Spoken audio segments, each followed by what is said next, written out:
Welcome to a video from digital.com. New Windows 11 build to look at. This is 25206 for Windows Insiders on the dev channel, and a couple of new things to show you in this build. Incidentally, Microsoft have also released an update to the Photos app, which looks pretty different actually, but I'm going to do a separate video on that, so watch out for it on our YouTube channel for that. Okay, so what's new in 25206? Just a few things actually. One of the things is more on the security side, which is interesting, but I can't exactly show you. Is that if you're using SMB authentication, that's where you can connect from a server to, that's so you can browse one machine from another over the network, share drives, that kind of thing. They've set a rate limit of 2 seconds for when a bad username or password sent. Now, why is that important? Well, it means that if someone's trying to brute force your attack and find loads of password attempts at it, it's going to take 2 seconds every time they get it wrong. So it's to do a brute force attack with firing thousands over is going to take some time. So it just gives you a bit of extra security.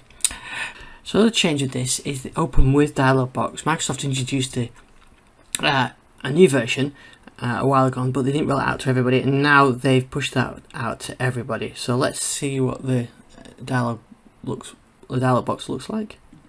So there's the one that's the current version of Windows 11. So it's the Windows 10, Windows 8 maybe style, and there's the new one. So not a huge amount of difference, but it does look better.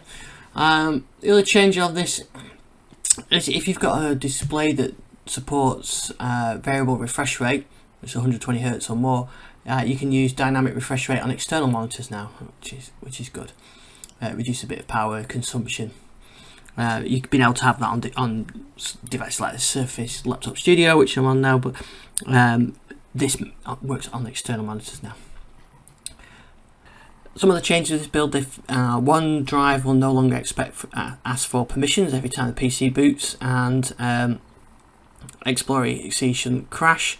Some settings, when you fix settings related to narrator, it shouldn't crash.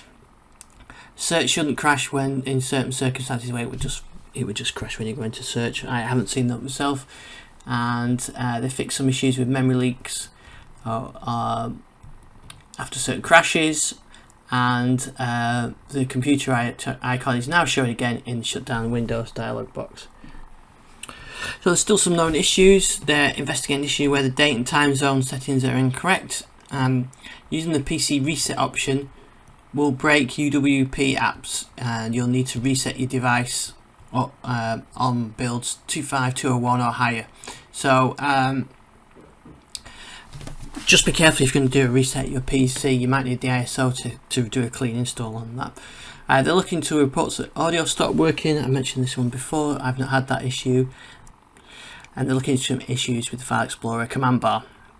There's still some known issues with the tablet optimized taskbar, but I still haven't seen that on any of my devices yet. So that's the one where this shrinks down, you can swipe up. I had it when they previously introduced that build, but it's still not showing up on any of my devices yet. But there are still some issues with that if you're lucky to get that, and some issues with the widgets as well, with the badge number being misaligned.